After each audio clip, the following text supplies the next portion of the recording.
Assalamu alaikum dear students. I'm your Islamic studies teacher, Ms. Noshin with you with a new lesson today.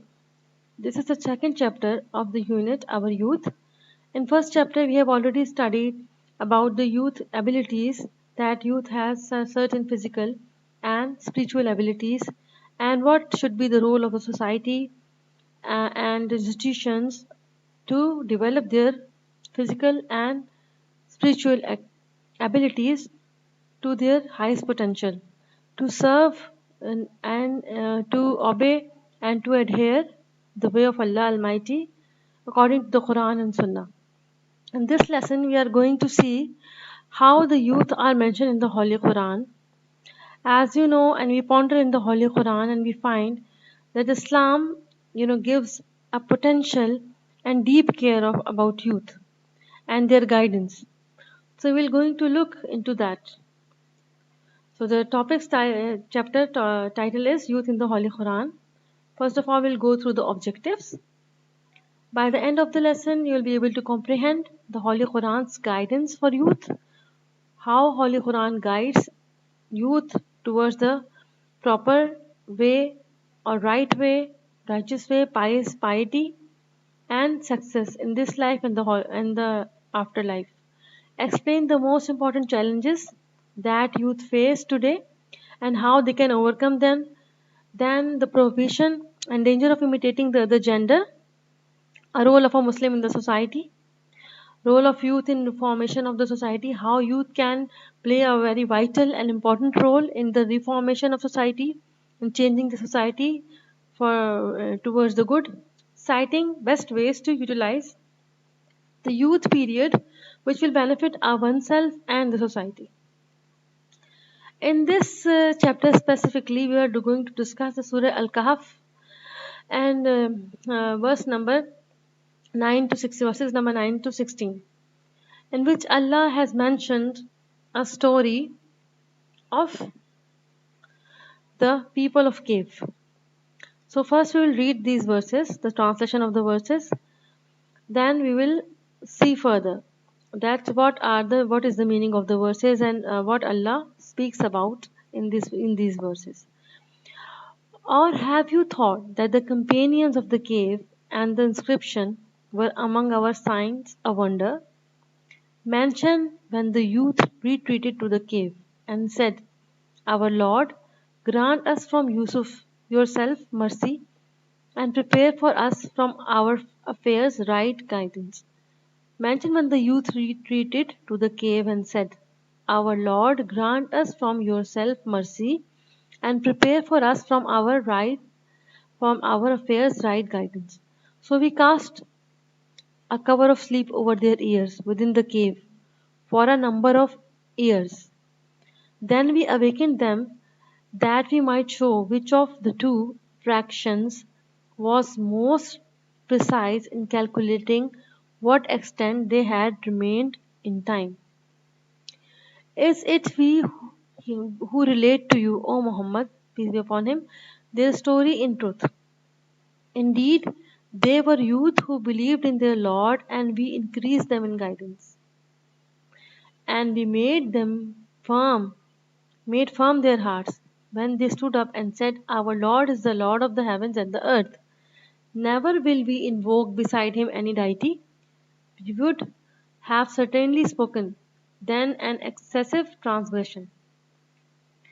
These our people have taken besides him deities. Why do they not bring for worship of them a clear authority? And who is more unjust than one who invents about Allah a lie? The young men said to one another, And when you have withdrawn from them and that which they worship other than Allah, retreat to the cave. Your Lord will spread out for you of His mercy and will prepare for you from your affair facility.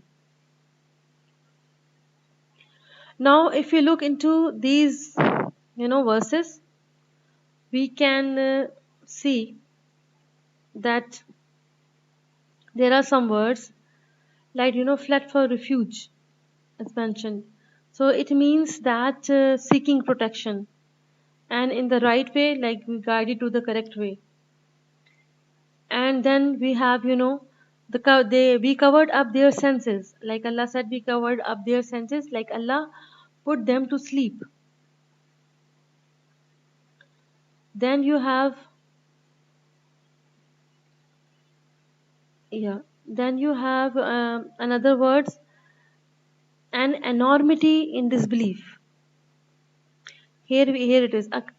We cast a cover of sleep over their ears. So within the cave for a number of years. So these are some of the difficult words. I am describing it to you. Okay. Let's go to the story. The people of the cave. What happened that these people are a group of believers. The story of the people of the cave was narrated to preserve the memory of youth. To be preserved in the memory of youth, that if the whole society and nation were against a group of people who believed in Allah Almighty, how they kept firm in their belief, and they dealt with the unbelieving people in their age. The story of the people of the cave was narrated, okay, to preserve in the memory of the youth that these people believed in Allah Almighty and were not deceived by the world life. Despite their strong belief in Allah, that is hard to be shaken, and under any circumstances, such as the injustice they suffered, the stubbornness of their people. Their people were unbelieving, they were infidels, and they only a group of people were there. They were few in numbers, yet they were patient, adhered to their belief, and refused to accept their people's disbelief, stubbornness and lies. Finally, when the people of the cave disappeared or despaired in fear that then the people will kill them, they sought protection of Allah Almighty, so they went to be isolated with their religion from their people in the cave. This story is mentioned in the Surah Kahf, is a story of the men of cave. They were the people who were believers in Allah Almighty and lived in the country of non-believers. They were the people, and surrounding these group of people who are believers were non-believers.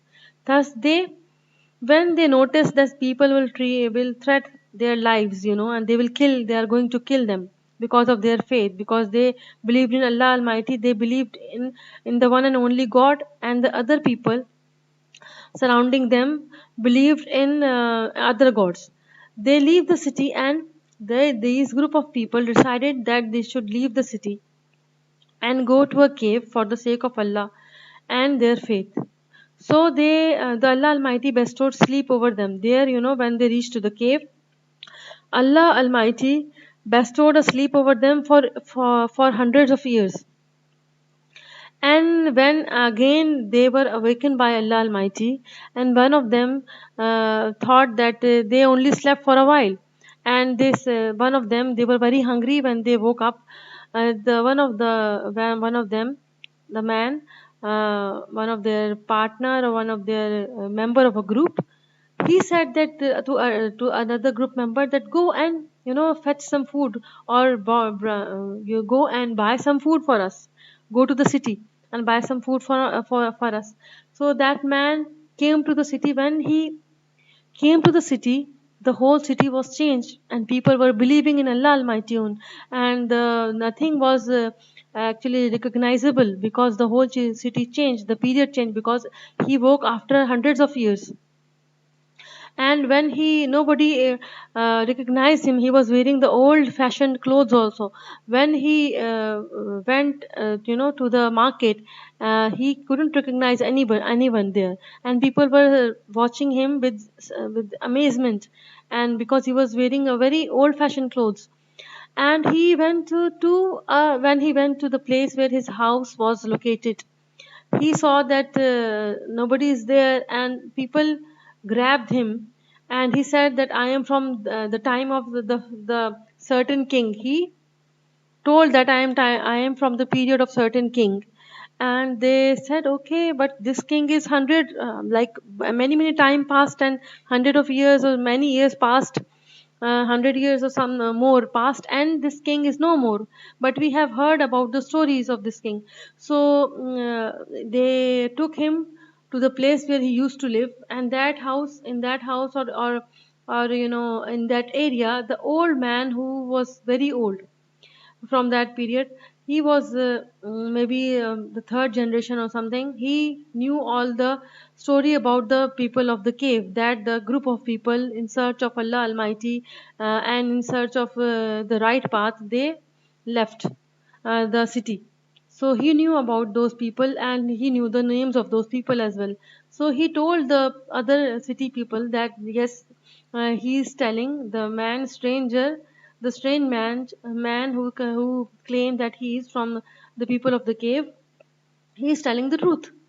And upon hearing that he is telling the truth, now the people believed. And again he went to his members, to the cave, and told him the whole story. So they pray to Allah Almighty because they want to not to be bothered by people, because their age has passed and everything. So they want the Allah again let them sleep. So Allah's, upon hearing them, Allah Almighty bestowed sleep over them, and then they woke up from their sleep. By that time, all the people of the city had become believers. So they again, Allah then again, when he reached to cave and told the story, what happened with him, the one of the group member, then he they all prayed to Allah Almighty that put them to sleep again, and they all slept again. Up until now, nobody knows where the cave is, because Allah kept it hidden by His own will, with His own will and power. And He always comes to this is the thing that is mentioned, that in the troublesome time when the whole world was, or the people around them was disbelievers, this group of people who believed in Allah Almighty kept their faith strong, and in the end, Allah Almighty helped them to overcome these difficulties. Otherwise, a whole of the people surrounding them were their enemies, and they wanted to kill the people, these group of people. But these the cavemen, there were seven, and they, some say they were seven, some scholars say they are more, but the total number is with Allah Almighty. And they, now still they are sleeping. So these are the some of the factual stories which Quran mentioned about the firmness in belief, and the firmness in the trust of Allah Almighty. So qualities of young Muslim, when we ponder over the story of the people of the cave, we will find some qualities of Muslim young men has, which were those young men, has these qualities: dependence on Allah Almighty. They were dependent, persistence on principles, that they did not care that they are on the right path, and they should follow the others and leave their right path. No, they did not follow the other. They remained firm in their belief in the Allah Almighty. They seeking refuge of Allah by invocation. They prayed to Allah Almighty, and they sought the refuge from Allah Almighty. The correct judgment of the situation. They also were very wise people. They were wise people. They thought that these people are our enemies, and they are going to kill us. So these group of men, they left the city and towards the and start walking. So Allah will guide them, and Allah will make a decision for them. And they, upon reaching to a cave, they were made to sleep by Allah Almighty. So the correct judgment of situation, planning, they planned accordingly, prepared themselves accordingly, and considered all possible means what would happen. So, the lesson we can learn from the story is that Allah Almighty puts the faith of the person to trial. Their faith was tested. When Allah Almighty put the faith to trial, and when a believer is steadfast and firm in his or her belief, then Allah assists them, help them in ways that are beyond their comprehension. They couldn't have thought of that they will go in a cave and Allah will bring sleep over them, and such deep sleep that nobody can wake them up. No, not any sound and nothing. Moreover, the stories also give the lesson that a Muslim must also remain in the company of people who are good and righteous. These group of people, because they believed in Allah Almighty, they made a group of the righteous people. The men of cave were all righteous, yet their being together as one, and one of the factors that attract the mercy of assistance of Allah Almighty. They help each other in their faith, in the firmness and firm belief in Allah Almighty. The Muslim should be steadfast in his or her faith and remain in the company of good people, as is mentioned in the Holy Quran. So these are the some of the qualities: dependence on Allah Almighty, persistence on principle, and if you are right, nobody can take you away from the righteous way to a wrong way. Seeking refuge in Allah and always asking for help from Allah Almighty. The correct judgment of the situation. Be wise. Use your intellect in judging the situation. Plan accordingly. Prepare yourself, and for the aggressor, they will attack you. You should know how you can gain strength, and what you should do in that case to be safeguarded. Dependence on Allah Almighty. The only means to glory and success in life is to adhere to Allah Almighty. When the people of the cave herds were adhered to Allah, Allah blessed them with His bliss and care, and He resurrected them after a death of 309 years. So for 300 years they were sleeping, and after 300 years, when they woke up, and the one went to fetch the food in the market, they found out that what happened with them, that Allah Almighty made them sleep over 309 years. So therefore we covered up their senses of hearing, causing them to go in deep sleep in the cave for a number of years. 11, the verse number 11. Then we raised them up from their sleep, that we might test which of the two parties was best at calculating the time period that they had been sleeping. Those young men of the cave were honest in their relation with Allah and knowledge that there is no God but Allah, and so He made them adhere to the belief,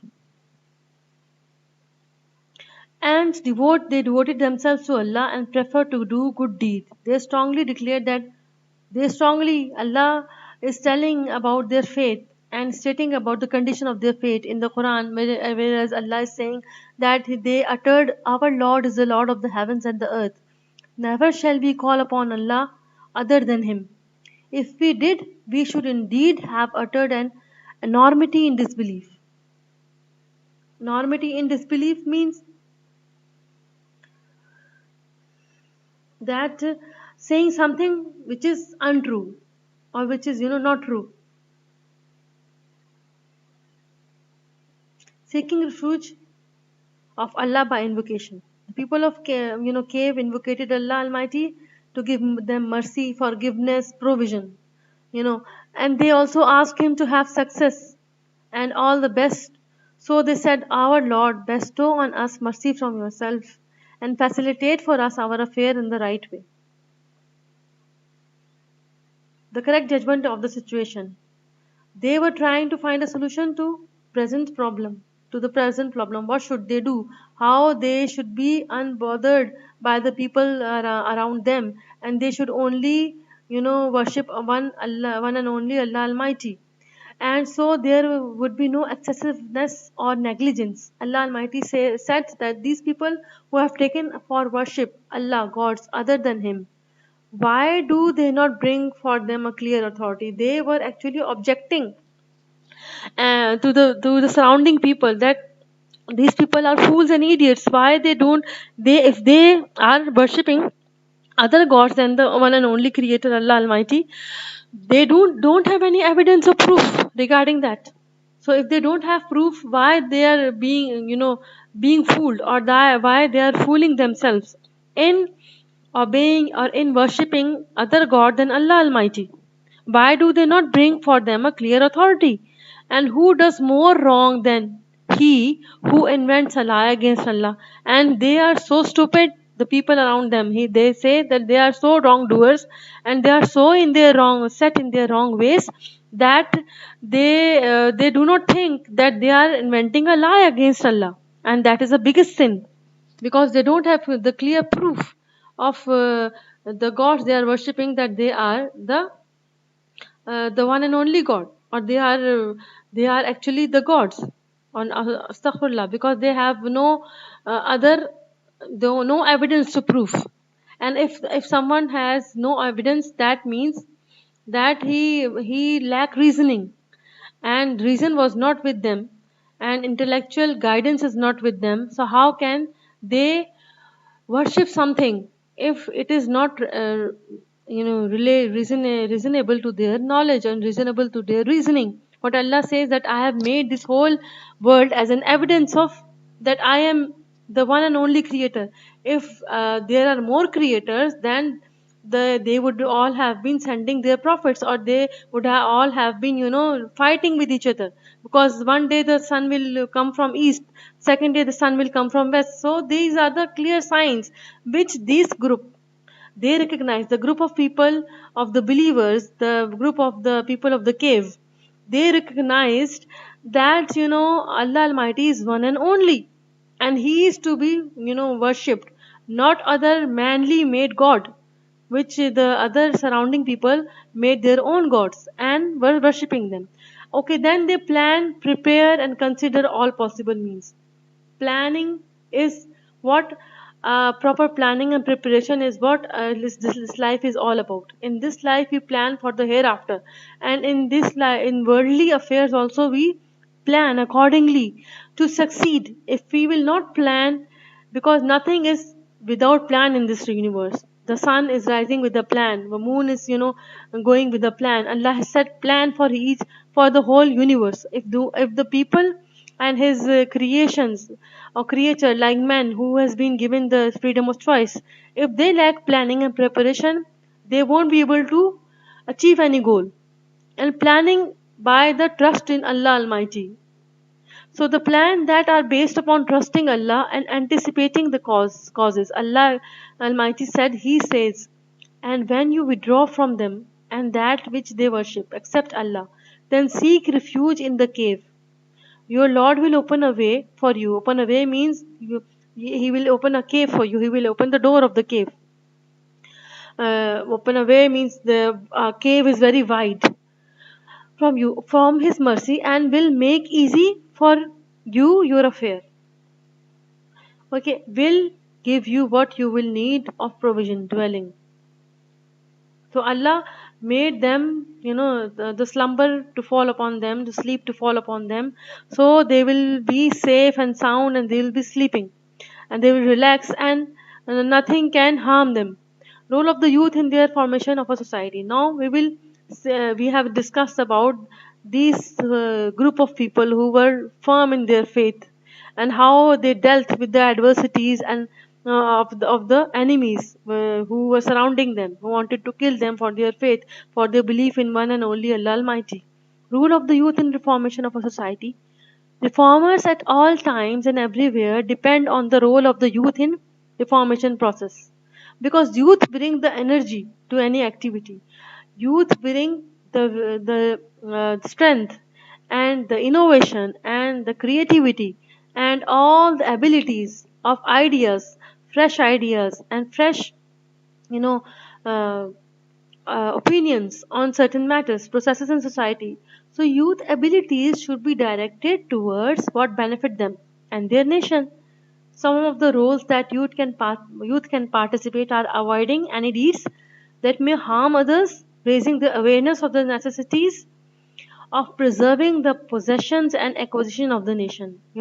They should know their heritage and culture, the possessions, which are very valuable for the Muslims. As Sunnah of the Holy Prophet, Quran is also our guideline. And under that, whatever our heritage and culture is, we should be proud of that Muslim culture and Muslim norms and values and morals. And these are our possessions, these are our norms and values and morals are our true possessions, and acquisition of a nation, Muslim nation, and promote awareness, modesty, truthfulness, credibility, and brotherhood in between the nation. These are the things we cherish. So, promoting awareness of rights and duties toward their families and societies. They should be aware, they should make themselves aware of the rights and duties. Because Allah says that Allah will, maybe Allah can pardon, can forgive his rights, like like prayer and negligence in prayer or negligence in any other thing. But we shouldn't be on based on that. We shouldn't be negligence. But Allah will say that I will not going to pardon or forgive the lapse which you'll do, or the oppression which you conduct against my Muslim other Muslims, or against other people in society, or against humanity. So the whole humanity is should be safe uh, from harm of the harm. So youth can promote all these by assessing, realizing their role and their duties toward their families first, and then their societies. What else youth can do to reform a society? Youth also may participate in social activities that can come up with solution, charitable programs. If there is suffering, you go and and help people in that.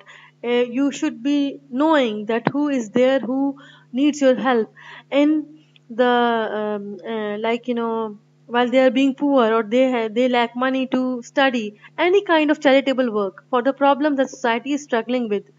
One of the clear example of the reformation role of the Omani youth especially is what they do of providing aids, unity and solidarity, especially in the extraordinary circumstances that Omani society has been through.